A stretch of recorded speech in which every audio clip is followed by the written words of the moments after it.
Ballad of the Lambton Worm. The Lambton Worm is a wonderful old legend from County Durham in northeast England. It's a very popular tale and it's been incredibly influential down the centuries. It influenced Bram Stoker's 1911 novel The Lair of the White Worm and Lewis Carroll's nonsense poem The Jaberwocky. It's even been made into an opera. There are several different versions of the story, but the best known these days is the Ballad of the Lambton Worm, as written in 1867 by the singer and songwriter Clarence Leumane, which is the version I'll be reading in a few moments. It was originally written in a combination of the Macram and Northumbrian dialects, but for modern and global comprehension, especially as the World Wide Web means that this video will be viewed by many whose first language isn't English and who aren't familiar with the many wonderful and unique English dialects, I've edited it just a bit to make it easier for everyone to understand.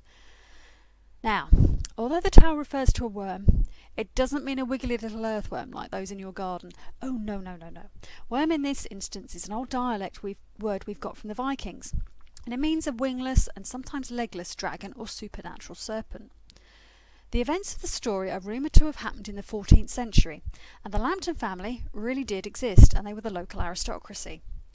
Penshaw Hill, which the worm is said to have shaped with its long serpentine tail, is indeed indented with spiral patterns, but these are far more likely to have been created by the furrows and ramparts of the old Iron Age fort that once sat upon the hill rather than by a worm.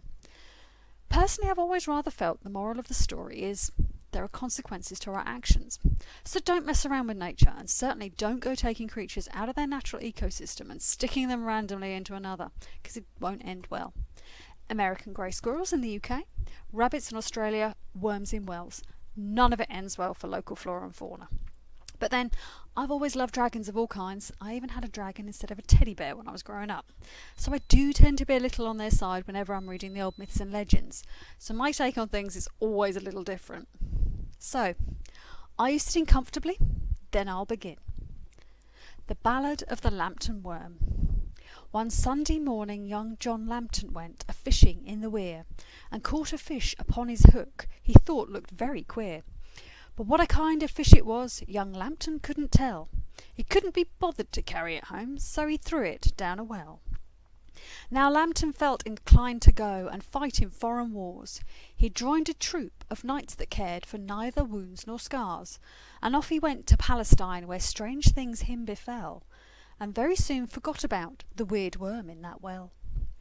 But the worm got fat and grew and grew and grew an awful size. He'd great big teeth, a great big mouth, and great big googly eyes. And when at nights he crawled to pick up bits of news, if he felt dry upon the road, he'd milk a dozen cows. This fearful worm would often feed on calves and lambs and sheep, and swallow little bairns alive when they lay down to sleep. And when he'd eaten all he could, and he had had his fill, he crawled away and wrapped his tail 10 times round Penshaw Hill. The news of this most awful worm and his strange goings-on soon crossed the seas and got to the ears of brave and bold Sir John. So home he came and caught the beast and cut him in 2 halves, and that soon stopped him eating bairns and sheep and lambs and calves. So now you know how all the folks on both sides of the weir lost lots of sheep and lots of sleep and lived in mortal fear. So let's toast one to brave Sir John that kept the bairns from harm, saved cows and calves by making halves of the famous Lambton Worm. Thanks for listening. See you in the next video.